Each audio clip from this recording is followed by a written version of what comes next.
नमस्कार दोस्तों, stock market studies में फिर से एक बार आपको बहुत बहुत स्वागत है। तो आज इस वीडियो में कुछ इंपॉर्टेंस कंपनी का अपडेट शेयर करने वाला हूँ, तो पूरा वीडियो को लास्ट तक जरूर देखिएगा।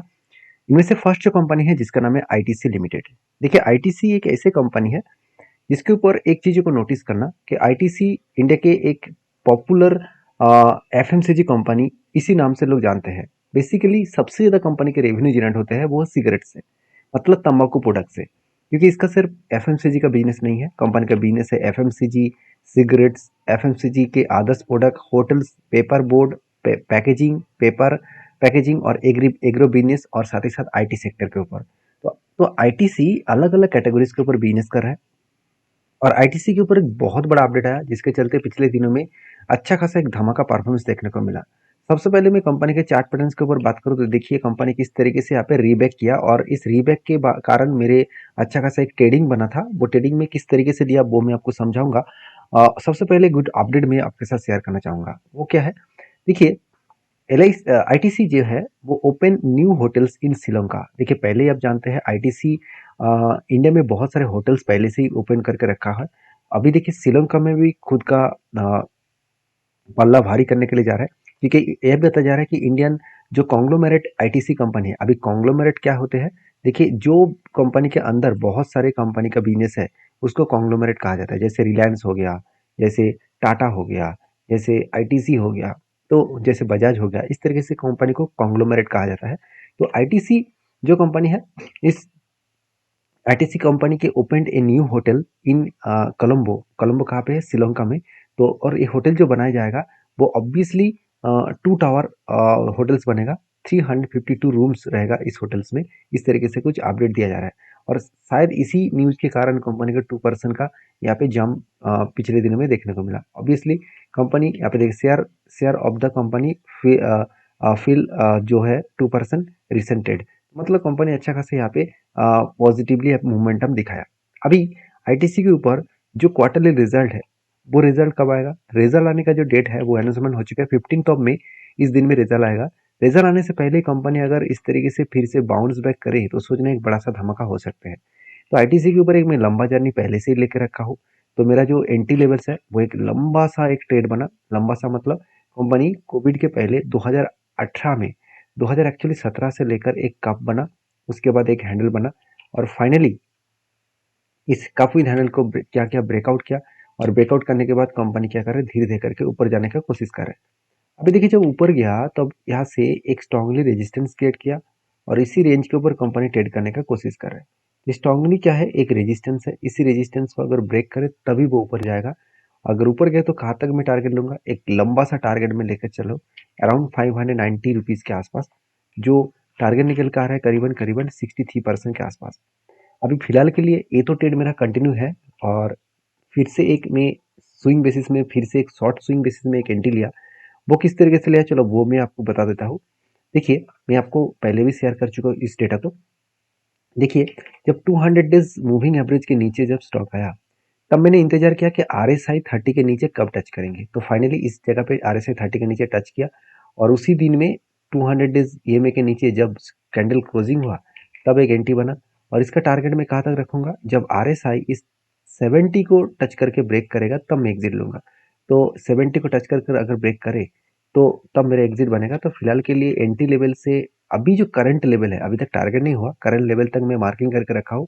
6.5% के आसपास टारगेट यहाँ पे मिल रहा है 77 डेज में। तो देखिए 6.5% 77 डेज में शायद आपको बहुत कम लगे, फिर भी जो लोग ट्रेडर्स है, मतलब इंटरडे ट्रेड करते हैं, उसके लिए बहुत कम है, उसके लिए मतलब बेकार चीज लगेगा।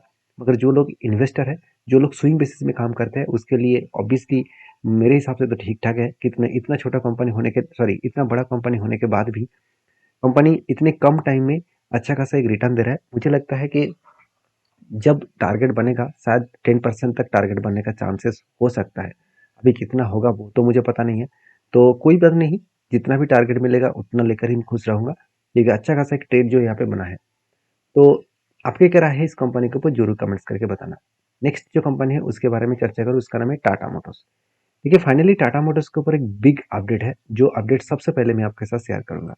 वो अपडेट क्या है, देखिए Tata Motors arms to deliver 2000 electric vehicle to flat electrification platform जो है उसके ऊपर कंपनी क्या किया, 2000 से भी ज़्यादा इलेक्ट्रिक जो व्हीकल्स है उसको डिलीवर किया। देखिए टाटा मोटर्स के पास अभी चैलेंज है। चैलेंज किस लिए है? क्योंकि देखिए ये भी बताया जा रहा है कि टेस्ला इंडिया में आने वाला है और खुद मैन्युफैक्चरिंग प्लांट भी बनाएंगे और खुद के जो इलेक्ट्रिक व्हीकल्स है वो बेचेंगे। अभी क्वेश्चन ये है कि टेस्ला तो इंडिया में आएगा, मगर टेस्ला का जो एक गाड़ी का कीमत है एटलीस्ट 45 टू 50 लैक्स के ऊपर, उसके नीचे कोई भी इसका गाड़ी का अभी भी कीमत नहीं है। तो वो ही लोग इसको एफोर्ड कर पाएंगे जिसके पास बहुत ज़्यादा पैसा है, क्योंकि इतने पैसा देकर आम आदमी तो नहीं चाहेंगे कि बेसिकली टाटा मोटर्स को छोड़कर बाकी टेस्ला का गाड़ी खरीदारी करे, क्योंकि टाटा मोटर्स जो गाड़ी के प्राइस दे रहा है वो शायद मुझे लगता है हर कोई मतलब जो लोग गाड़ी खरीदना चाहते हैं वो लोग शायद एफोर्ड कर सकते हैं। देखिए शायद सब लोग एफोर्ड नहीं करेंगे, जो लोग गाड़ी खरीदना चाहते हैं शायद वो लोग एफोर्ड कर सकते हैं। तो बेसिकली टाटा मोटर्स मेरे हिसाब से एक पॉजिटिव थिंकिंग लेकर आगे बढ़ रहा है, क्योंकि टाटा मोटर्स ये चाहते हैं कि इसका जो पैसेंजर व्हीकल सेगमेंट है उसको अलग किया जाएगा और जो हेवी व्हीकल सेगमेंट है उसको अलग किया जाएगा। दोनों एक साथ जुड़कर ही अभी टाटा मोटर्स के अंदर है, तो दोनों को अलग अलग यहाँ पे सेपरेट किया जाएगा। तो जब सेपरेट होगा शायद टाटा मोटर्स के ऊपर थोड़ा सा प्रेशर बनेगा, क्योंकि मैं पहले बोल चुका हूँ कि टाटा मोटर्स जो निफ्टी 50 के अंदर है, शायद निफ्टी 50 के अंदर से उसको बाहर रास्ता दिखाया जाएगा। अगर बाहर रास्ता दिखाया जाए तो एक बड़ा फल दिखेगा, क्योंकि जितने सारे ईटीएफ फंड है वो टाटा मोटर्स को जरूर बेचेंगे और उसकी जगह पे दूसरे शेयर वो खरीदारी करेंगे, तो तब टाटा मोटर्स के ऊपर एक बिग फॉल देखने को मिल सकता है। तो सारी चीज़ों को आप वेरीफाई करके काम करना, क्योंकि मेरे कहने पे टाटा मोटर्स को कल ही बेच बेच मत देना, क्योंकि मुझे लगता है कि जब इस तरीके से अपडेट आएगा तब आपको खुद ही पता चलेगा कि टाटा मोटर्स के ऊपर क्या होने वाला है। बेसिकली टाटा मोटर्स के जो क्वार्टरली रिजल्ट अभी इस साल में आने वाले हैं, तो मुझे लगता है शानदार तरीके से रिजल्ट आएगा, क्योंकि सेल्स पहले से ही धमाका देखने को मिल रहा है और एक्सपेंस मिटाने के बाद सबसे बड़ा इसका जो चैलेंज है वो है इंटरेस्ट। इंटरेस्ट मिटाने के बाद कंपनी का नेट प्रॉफिट आज तक की हाईएस्ट प्रॉफिट देखने को मिला, 19,000 करोड़ के आसपास। तो आज तक कंपनी इतने प्रॉफिट कभी नहीं किया, उल्टा उससे दुगना ज़्यादा प्रॉफिट नहीं लॉस किए थे। तो उसको रिकवरी करके 19,000 करोड़ तक प्रॉफिट करना इतना आसान नहीं है। तो उस चैलेंज को कंपनी एक्सेप्ट किया और अच्छा खासा काम भी कर रहा है, जिसके चलते कंपनी का जो सेल्स ग्रोथ प्रॉफिट ग्रोथ एकदम ना के बराबर था, नेगेटिव में था, आज वो प्रॉफिटेबल में है और बेस्ट तरीके से देखने को मिला है। तो टाटा मोटर्स मेरी एक पसंदीदा कंपनी है और इसके ऊपर मैं अराउंड 100 रुपीज़ के नीचे से भी बाई करके रखा हूँ और मैं जरूर इसके ऊपर कंटिन्यू करूंगा। और जब जब इस कंपनी के ऊपर ट्रेड बने तब तक मैं ट्रेड लेकर कंटिन्यू कर रहा हूँ, क्योंकि इसके ऊपर जो ट्रेड है वो ट्रेड मेरा टारगेट जो लेकर चल रहा हूँ वो करीबन 1140 रुपीज़ के आसपास, और टारगेट निकल कर आ रहा है करीबन करीबन 80% के सॉरी 90% के आसपास। तो बहुत पहले से मैं एंट्री लेकर रखा हूँ कुछ इस लेवल तक मतलब है अराउंड 2023 जून मंथ में। तो एटलीस्ट एक साल होने जा रहा है, तो कोई बात नहीं, एक साल में भी टारगेट मिले तो कुछ फर्क नहीं पड़ेगा, क्योंकि एक साल में 90% रिटर्न मिलना इतना आसान नहीं है। बाकी आप समझदार है, समझदारी से काम करिए। एक जो कंपनी उसका नाम है एक्सिस बैंक। देखिए एक्सिस बैंक के ऊपर पिछले दिनों में एक धमाका परफॉर्मेंस हो गया था और मुझे लगता है धमाका परफॉर्मेंस होने के पीछे रीजन भी है, बेसिकली गुड रीजन है। वो रीजन क्या है? कंपनी का क्वार्टरली रिजल्ट। फाइनली कंपनी मार्च का क्वार्टरली रिजल्ट पब्लिश किया और जो इंतजार था, जो एस्टीमेट का इंतजार था, फाइनली उस एस्टीमेट को कंपनी बीट किया। एस्टीमेट किस तरीके से बीट किया आप देख सकते हैं। पिछले साल में 24,000 करोड़ का सेल्स था, मतलब रेवेन्यू था। इस बार 30,000 करोड़ के आसपास रेवेन्यू बना। एक्सपेंस भी कंपनी कंट्रोल में रखे और कंपनी का नेट प्रॉफिट भी देखिए, जो कंपनी लॉस किया था पिछले सालों में और इस बार वो हाईएस्ट प्रॉफिट किया। हाईएस्ट मतलब आज तक की सबसे हाईएस्ट प्रॉफिट कंपनी जनरेट किया। तो बेस्ट तरीके से कंपनी का प्रॉफिट ग्रोथ यहाँ पे देखने को मिले, बेस्ट तरीके से यहाँ पे नेट प्रॉफिटेबिलिटी बढ़ता हुआ देखने को मिले। बाकी इस कंपनी के ऊपर आपके क्या विजन है जरूर मुझे कमेंट्स करना, क्योंकि कंपनी बहुत शानदार तरीके से काम किया। और मज़ेदार बात यही है कि कंपनी का जो बैलेंस शीट है वो भी आप नोटिस करेंगे, तो कंपनी का बैलेंस शीट में जहाँ पे बोरिंग्स देखा जाए तो कंपनी का बोरिंग्स इस बार भी हाईएस्ट बोरिंग्स देखने को मिला।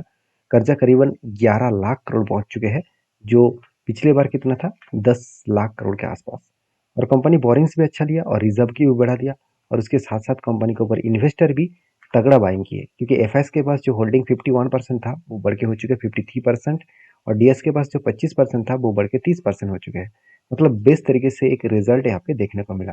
बाकी इस कंपनी के ऊपर मुझे जो बेस्ट पॉइंट लगा वो मैं आपके साथ शेयर किया। और एक बेस्ट पॉइंट है वो है बैंक का एनपीए। आज इतना बड़ा जाम इसीलिए हुआ क्योंकि बैंक का जो एनपीए है वो अगर ध्यान से देखेंगे तो पिछले साल में 13.39% था और पिछले क्वार्टर में 0.36 था और इस बार कितना बना 0.31। मतलब एनपीए बहुत हद तक कंपनी हर साल में उसको कंट्रोल किया और कम किया और यही कारण के वजह से एक्सिस बैंक के ऊपर एक मजेदार जंप यहाँ पे देखने को मिला, बहुत शानदार तरीके से एक रीबैक करता हुआ देखने को मिले। और यहाँ पे देखिए कंपनी के ऊपर कुछ अपडेट भी है। एक बड़े इंस्टीट्यूशन जिसका नाम है आईसीआईसीआई सिक्योरिटीज, इन्होंने 1280 तक इसका टारगेट रखा है। तो अभी फिलहाल के लिए करंट प्राइस कितना है, फिलहाल के लिए करंट प्राइस है 1127 रुपीज के आसपास। तो 1280 तक इसका टारगेट रखा, मतलब एक बहुत बड़ा टारगेट, इस लेवल तक इसका टारगेट रखा जा रहा है जो एक बहुत बड़ा टारगेट है। तो मुझे लगता है शानदार तरीके से यहाँ पे कंपनी का टारगेट बने जा रहा है। जो टारगेट बनेगा तो अच्छा खासा एक लेवल का टारगेट बनेगा। ऑब्वियसली मैं भी इस कंपनी के ऊपर टेल लेना चाहता हूँ क्योंकि दो बार शोल्डर बना, एक बार यहाँ पे बिग हेड भी बना और यहाँ पे अगर छोटा सा शोल्डर क्रिएट करे तो एक बड़ा एंटी यहाँ पे बन सकता है। तो क्योंकि पहले भी एक एंटी बना था शोल्डर कम हेड कम शोल्डर का, तो जब ब्रेकआउट किया शानदार तरीके से टारगेट का अचीव किया, उसी तरीके से फिर से यहाँ पे देखिए शोल्डर और उसके बाद एक बिग हेड बना और अभी देखिए एक शोल्डर क्रिएट करेगा तो इजीली उस टारगेट तक जाने का चांसेस है। बाकी आप समझदार हैं, समझदारी से काम लीजिए। मेरा काम था सारे पॉइंट्स को शेयर करना, आपका काम है उसके ऊपर वेरीफाई करके काम करना। लास्ट जो कंपनी उसका नाम है जेएम वॉरियर्स लिमिटेड, जो जल्द से जल्द 1:4 रेशियो का आपको बोनस देने वाला है। तो जो लोग बोनस पाना चाहते हैं तो इस चैनल के ऊपर बने रहिए, मैं जब भी अपडेट आएगा तो मैं आपके साथ शेयर करूंगा। तो मेरे वीडियो एजुकेशन पर्पस में होता है, कोई भी बाय एंड सेल का रिकमेंडेशन नहीं है। अगर काम करना है तो सारी चीज़ों को वेरीफाई करके आपके जो सेबी रजिस्टर एडवाइजर है उसके साथ बातचीत करके काम करिए। मिलते हैं नेक्स्ट वीडियो में, तब तक के लिए धन्यवाद।